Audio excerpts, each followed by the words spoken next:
दुख। आज की ज़िंदगी में दुख किसको नहीं है? आपको, हम सबको दुख है। जब हमें कोई प्रॉब्लम्स या कोई दिक्कत आती है तो हम मंदिर जाएंगे, पूजा पाठ करेंगे, वो सब कर लेंगे हम जो हमें उस प्रॉब्लम से दूर करे।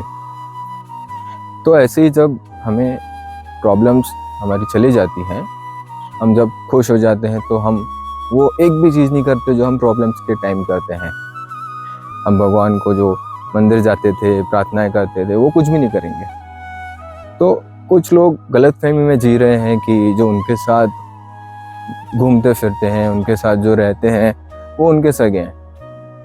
भाई, जब लोग भगवान के सगे नहीं रह पा रहे हैं, दुख के टाइम में से सुख के टाइम में वो उनको छोड़ दे रहे हैं, वो उनको भूल जा रहे हैं, तो आप कौन सी गलतफहमी में जी रहे हो कि आपके साथ जो है वो आपके सगे हैं?